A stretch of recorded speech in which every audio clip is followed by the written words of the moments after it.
Thank you, Tommy. We're doing Mark Your Calendar on a Sunday this morning, and we're joined this morning by Amber Miller-Walker with the Picky Table. She is also an occupational therapist with Infirmary Health Services. Thank you for joining us this morning, ma'am. Thank you.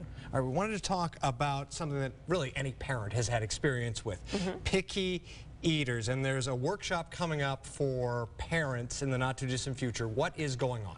So I'm teaming up with a good friend and colleague, Grayson Hill, who's a speech-linguist pathologist at the University of South Alabama.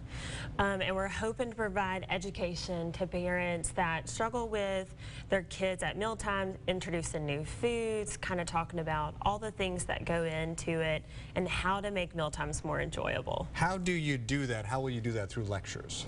We're hoping to provide some insight in sensory background, some environmental setup, behaviors of kids, and talk about all those things that create the reason why a child could be picky and how to change that environment so that they'll do better. And we'll actually give tips, techniques, and show visuals and give videos.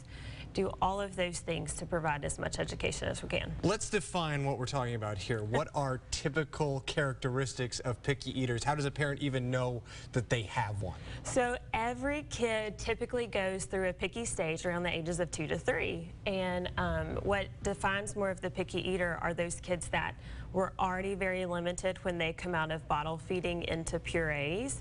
And then coming out of that typical picky stage, if they only have around 5 foods that they'll eat, or they completely limit out a food group, or food is strictly based on a texture, a shape, or a look, those are the kids that are really the picky eaters that we're wanting to work with.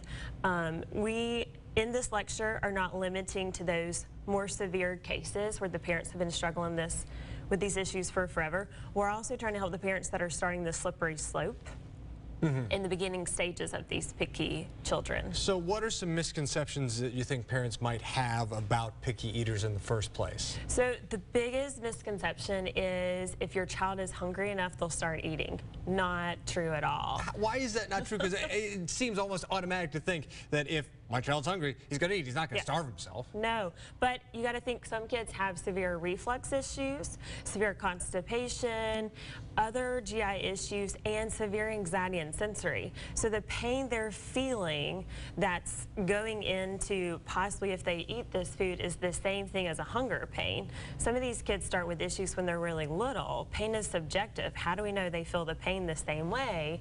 One, and the anxiety that they're could be just as bad as the hunger pain, and they don't know the difference.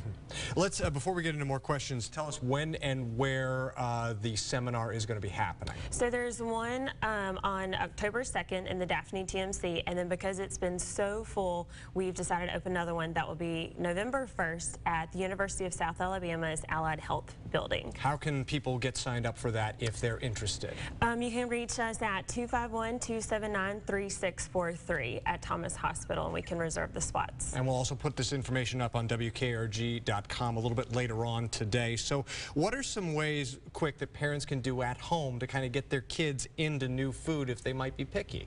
So the biggest thing I tell people is educate the kid on what they're eating them, and then also be aware of, be realistic with your expectations. So if your fear is green beans and I present you with a plate full of green beans, that would be terrifying. Just eat one bite. Well, what's the one bite? Is it one little green bean or is it your whole thing? I tell people take the questioning out and make it very clear and precise what you're asking the kid to do. Let them know how many times you're wanting them to do it, create a hierarchy of touch, smell, lick, nibble, bite, and create some fun. Typically, if the kid will trust you and you can create some fun, it goes a long way and participation starts. How do you make these things fun? Because they can sometimes seem torturous.